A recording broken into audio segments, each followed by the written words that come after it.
kipindi hiki. Kwa majina naitwa Dora Macha kutoka Kefa TV. Mbele yenu tuko na mjasiriamali anayejishughulisha na ufugaji wa aina mbalimbali za ndege. Naye ataenda kutuelezea faida za ufugaji huu. Ungana pamoja nasi tuendelee kujifunza. Karibu. Asante. Kwa majina naitwa Isaac Lamek. Tanganyika Farm ni jina ambalo tunalitumia kwa ajili ya kutangaza biashara na kwa ajili ya kuendelea na hii business. Kwa tunachukua hilo jina, siri ya hiyo jina haina haja kuielezea leo. Nafikiri umetaka niweze kuelezea faida ya mifugo ambayo tunaifuga. Hapa asilimia kubwa mifugo ambayo tunaifuga tumejikita sana kwenye bata mzinga, lakini pia tumejikita kwenye mabata bukini. Kuna ndege wengine ambao wa kigeni pia wameingia, wengine wanaitwa African, na kuna wengine wanaitwa Chinese pia. Faida hapo, kila ndege hapo ana faida zake katika hawa ambao kadhaa nimewataja. Maana kuna bukini pia, kuna Pekin. Naomba leo nielezee pia kwa kifupi bata mzinga na kwa kifupi Chinese pamoja na African, ambao kwa sasa kwa Tanzania yetu ndio bata ambao wapo kwenye soko kwa wakati, kwa sababu ndio ambao wameingia hawana muda mrefu.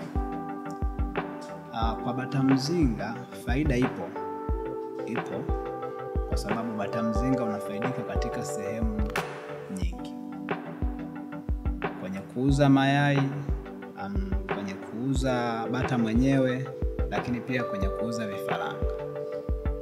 Faida yake asilimia kubwa tunapata tukiwa tunauza vifaranga, tunapata kwa asilimia kubwa sana kuliko hawa bata wenyewe wakubwa. Ukiwa unauza wakubwa wateja wapo, ila asilimia kubwa sana vifaranga ndio vinatoka. Kwa hiyo wateja wakubwa asilimia kubwa wanapatikana wakati wa sikukuu na mahotelini pia. Tukisha kuwa na grupu kubwa la madume, huwa tunawatenga kwa ajili ya kuwapeleka kwenye mahoteli. Watu wa nje sana wanatumia sana nyama hizi kuliko hawa watu wa Tanzania wenzetu. Wanaona ni gharama kubwa, lakini ukija kuangalia kwa usahihi wa bata mzinga, nyama ya bata mzinga pamoja na mbuzi ambaye pengine huwa nakimbiliwa kipindi cha sikukuu. Mbuzi sasa hivi hapo wanauza 1,500,000, mbuzi mdogo kabisa, lakini mpaka 200,000, 300,000. Ukitaka kukula mbuzi na familia ya watu 5 ni mpaka ununue mbuzi labda wa 2,500,000 huko na kuendelea. Ndio mnaweza mkala mbuzi na mkatosheleza vizuri. Lakini kwa bata mzinga ana nyama ukimtengeneza mazingira ya kumlisha kwa ajili ya kuliwa. Anakuwa na nyama za kutosha. Sometimes anafika mpaka kwenye kilo 13, kilo 14. Yaani ni kutokana vile utakavyokuwa unamlisha ndo uzito wake unazidi kuongezeka na nyama zake zinakuwa ni nyingi. Kwa faida yake ipo imejikita sana kwenye vifaranga na wakubwa pia. Na mayai huwa tunauza mayai, na kila moja anauza kutokana na anavyowahudumia. Kuna wakati tunaweza tukatamka mayai ni shilingi 3,000, kuna wakati tunaweza kusema mayai 5,000, kuna kipindi kunauza mpaka mayai shilingi 7,000. Lakini ni kutokana na gharama ya vyakula ambavyo huwa inabadilika. Kwa hiyo ikibadilika na sisi tunabadilika kidogo. Leo tumepata wasaa mzuri wa kukutana na wewe mfugaji wa aina mbalimbali za bata mzinga, umesema bata bukini na aina nyingine za bata. Mimi na msikilizaji wangu na mtazamaji tulitamani kufahamu bata mzinga ni yupi na ana faida gani na anataga mayai kiasi gani, ili hata ambaye anatamani kufuga aweze kupata hamasa ya kuweza kufuga. Na pia bata bukini, naamini hata wasikilizaji nao ni neno la kigeni sana kumfahamu bata bukini na faida zake. Okay. bata mzinga, nikianza na bata mzinga. Bata mzinga ni neno tu ambalo pengine labda tulikosa msamiati mzuri, lakini ni kama ndege, kama kuku. Naweza kusema kuku mzinga, yani kwa sababu ni mkubwa, lakini ni muonekano wake na kila kitu ni kama kuku. Yes, ni kama kuku, ila wao ni wakubwa. Faida zao kwa kifupi kama nilivyoeleza hapo nyuma, faida zao zipo kwenye mayai, zipo kwenye vifaranga, zipo kwa wakubwa. Bata mzinga labda nielezee tu kwa sababu kifupi. Bata mzinga ana uwezo wa kutaga mayai akiwa anaanza. Anaweza kuanzia mayai 8, inategemeana na aina ya mbegu ambayo unaifuga. Kuna wengine wanaanzia 8, kuna wengine wanaanzia 10. Kadri anavyozidi kuendelea na kizazi, anaongeza idadi ya mayai. Nimewahi kufuga bata mzinga mpaka mimi mwenyewe hakuwahi kufikisha hiyo idadi, ila kwa mfugaji niliyemuuzia alikuja kunipa idadi ambayo ameifikisha ya mayai mpaka mimi mwenyewe nikastaajabu. Aliniambia amefikisha mpaka mayai 30. Kwa kawaida bata mzinga ana uwezo wa kutaga mayai mengi. Ni kutokana na chakula, uhuru, majani. Hawa ndege wanapenda majani sana. Majani yanawasapoti sana kuweza kutaga kwa uzuri na kwa mtiririko mzuri. Na kadri anavyozidi kuwa na uzao, ndo anazidi kuongeza idadi ya mayai. Lakini pia ukitaka kupata faida nzuri pia kwa hawa bata mzinga, kwa sababu ni watagaji wazuri, hawakaagi muda mrefu kuja kutaga tena. Una uwezo wa kufanya ukawa na incubator au kawatenga kadhaa kwa ajili ya kuweza kutotolesha, na wengine wakawa ni wanataga.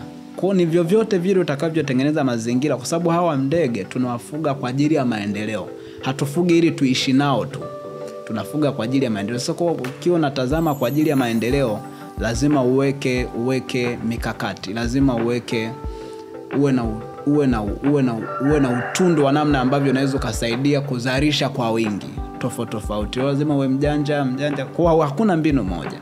Kuna mbinu tofauti kadri utakavyoweza kuwa na upeo wa namna ya kuweza kufanya biashara yako kuweza kuongezeka kwa wingi. Kwa anaweza kutulia mara baada ya kutotoa, anaweza kutulia ndani ya wiki 2 au wiki 3. Ukimruhusu alalie, anachukua muda mrefu sana. Lakini ukimruhusu aendelee kutaga tu, anaweza kastop ndani ya wiki 2, wiki 3, anaanza tena kutaga upya. Lakini bado pia mazingira akiwa ni magumu, wakiendelea kulalia na kutotoa yani hawachukui muda mrefu, ni kutokana utakavyowakea. Na kwa faida yake inakuja kwa namna hiyo pia. The way utakavyoweza kuwatengenezea mazingira ya uzalishaji. Na faida ya bukini ni ndege kama hawa bata wa kawaida, hawa Kiswahili kabisa wa kawaida, wanaita bata koko wengine, hawa maskol. Sasa hawa bata bukini ni wakubwa kuwazidi wao. Ni mbegu ambayo imetoka tu nje huko, lakini ni wakubwa kuwazidi wao kidogo. Lakini pia nimeelezea African pamoja na Chinese goose. Nao pia ni wana maumbo makubwa. Ni mbegu ambazo ni ngeni, ambazo ni crossbreed triples, ambazo zimenani, lakini ni wanapishana majina kutokana na hizo mbegu, lakini pia na ukubwa wao. Maafrika ni makubwa, Chinese ni makubwa, mabukini ni makubwa kiasi. Kwa bukini faida yake pia, bukini watu wanasemaga nataga mara 1 kwa mwaka. Mimi sina aina ya hiyo mbegu.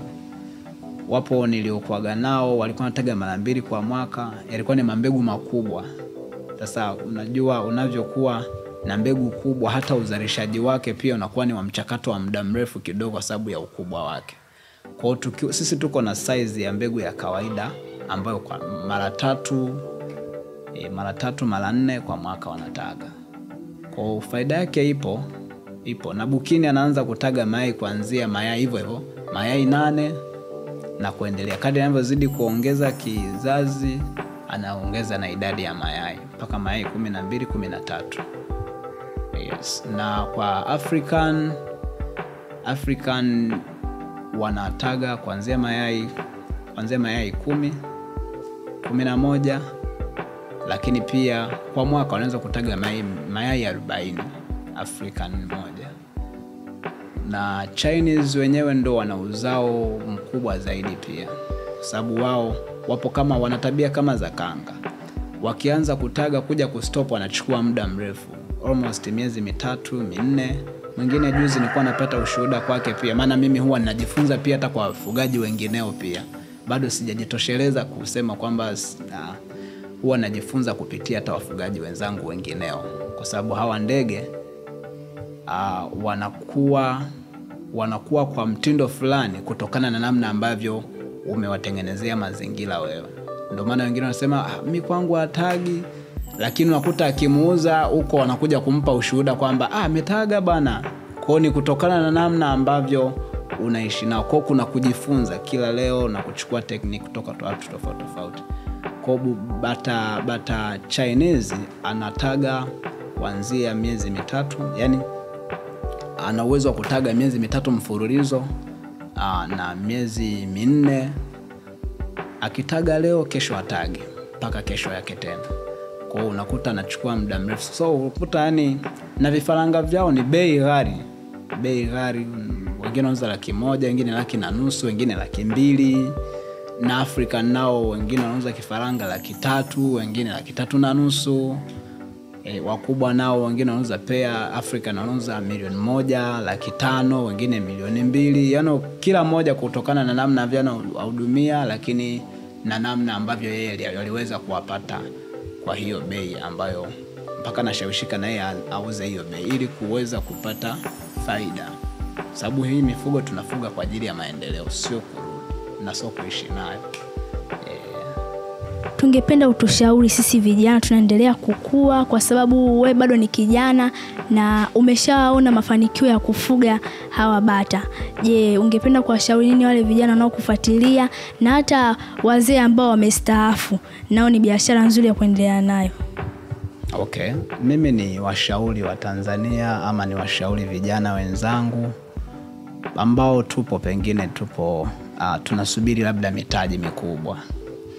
Mtaji wa kwanza ni hapa. Ukishakuwa na shauku ya kufanya kitu fulani, anza kidogo kidogo.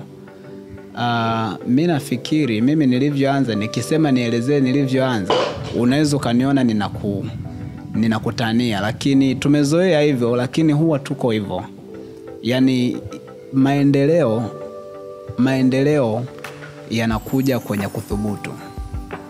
Kwa mimi nilipoona nithubutu, nilitazama wengine wanavyofanya, nilimwona mfuga kanga nikapenda na kanipa faida zake na vitu kama hivyo. Mimi ni washauri tu kwa kifupi, tuache kuishi na mifugo. Kuna wengine wana mifugo ila wanaishi nayo. Hawajaitazama hiyo mifugo kama ni sehemu ya fursa ya kimaendeleo. Ukitazama kwa jicho la pili la kimaendeleo utafanya makubwa, na sababu hii mifugo ukipenda inakupendezesha pia. Yes, ukipenda inakupendezesha. Kwa hiyo ni washauri tu kwamba tuthubutu. Na kufanikiwa sio sehemu moja, kwamba tukae ofisini au tukae sehemu fulani ambapo tuna matamanio. Kuna wakati ndoto zetu, tuko na ndoto. Hata mimi hapa nilipo nina ndoto zangu kubwa sana. Tuko na ndoto, sasa tusisubiri na tusipoteze muda mrefu kuendelea kuzitafakari hizo ndoto. Tafuta njia ya pembeni ya kuifikia ndoto yako. Kwa tufanye wewe jaribu kufanya kimaendeleo, halafu utaona namna ambavyo inakupushi kuweza kufikia kwenye ndoto zako zile zinginezo. Pengine sio mfugaji, unatamani kuwa mtu wa kufungua mashule. Kwa katika kufuga unafanya vitu vikubwa sana. Unafanya vitu vinginevyo vikubwa. Ni sehemu ya kuanzia. Ukiona kama sio sehemu ya ndoto zako, ni sehemu ya kuanzia. Na kushauri wewe jaribu tu kufanya kama sehemu ya kuanzia, halafu utakuja kunipa mrejesho. Umeelezea pia upande wa wateja, na nitamani kujua, na mtazamaji wangu naye tamani kujua, je, hawa ndege wanapatikana hapa Dar au hata walokuwa nje ya mkoa huu wanapatikana kwa namna gani au kwa mawasiliano gani? unaweza ukatutajia namba ya simu au kwa maelekezo ambayo tunaweza tukapata hao bata. Okay.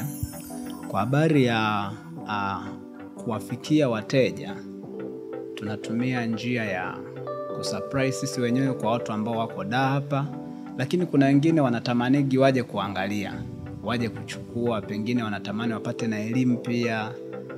Sisi tunatoa elimu ni bure, na tuna uwezo wa kila anayenunua kwa ajili ya kufuga tunaweza kumsimamia pia, kama atakuwa huru kuweza kusimamiwa. Kuna wengine wananunua hii mifugo wanakuwa hawana elimu nayo. Sasa ili tuweze kudumisha ule ushirika wetu na mteja wetu, huwa tunatoa hiyo elimu. Tuna uwezo, tunatoa hata ushauri kwa ajili ya mabanda, namna gani ya banda litengenezwe. Akitaka huduma yetu kumtengenezea, pia tunamtengenezea hata banda. Lakini pia tunampelekea na mifugo huwa tunawapelekea watu wa kwa sababu gharama ya usafiri wa ni ya kawaida. Hakuna sehemu ambapo utaenda umalize shilingi 10,000, 15,000. Imeenda sana ni 15,000.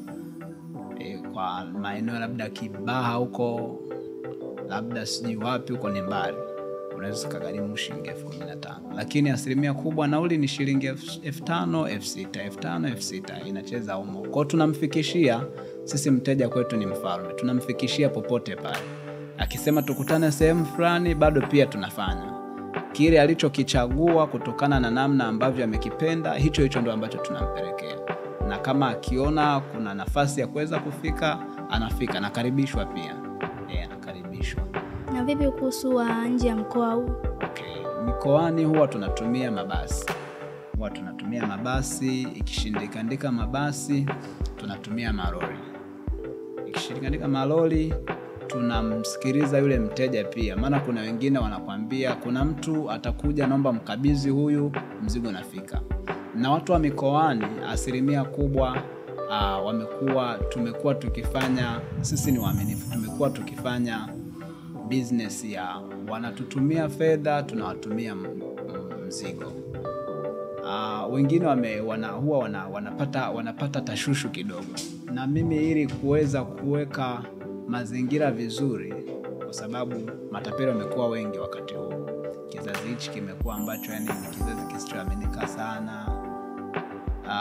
Huwa tunatumia njia tofauti ili aweze kuweza kuamini. Aidha pengine na ndugu huku, anakuja ndugu yake anakuja namlipia, anamtumia ndugu yake anakuja namlipia, tunamsaidia namna ya kuweza kumsafirishia, au kama na dereva ambaye anamfahamu au konda naye mfahamu, vyovyote vile. Ila mara nyingi sana huwa tunapokea fedha ndio tunatuma mzigo.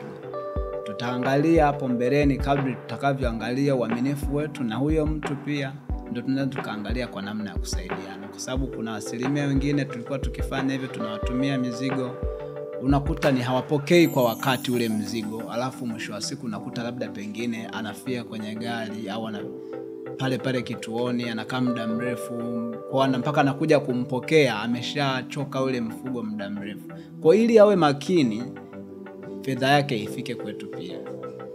Kwa ikifika fedha yake, hata mawasiliano anakuwa yuko vizuri. Sisi wa Tanzania tumekuwa ni wazembe kwa habari ya kujali muda. Kwa vitu kama hivyo huwa ndo ambavyo huwa tunaipuka navyo pia.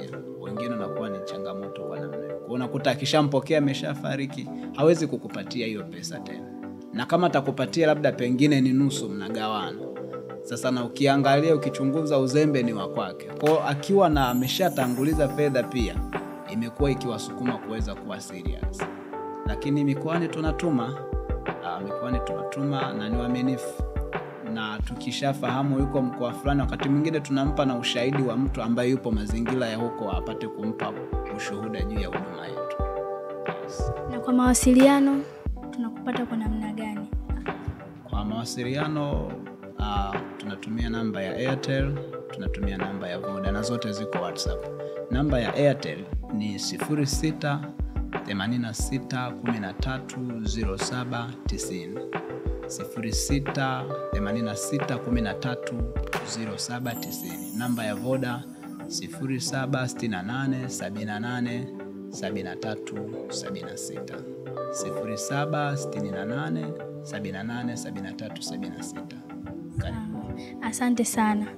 Naamini mtazamaji wetu umefurahia kipindi hiki. Ulikuwa pamoja nami Dora Macha na nikiwa na mjasiriamali wetu. Karibu siku nyingine.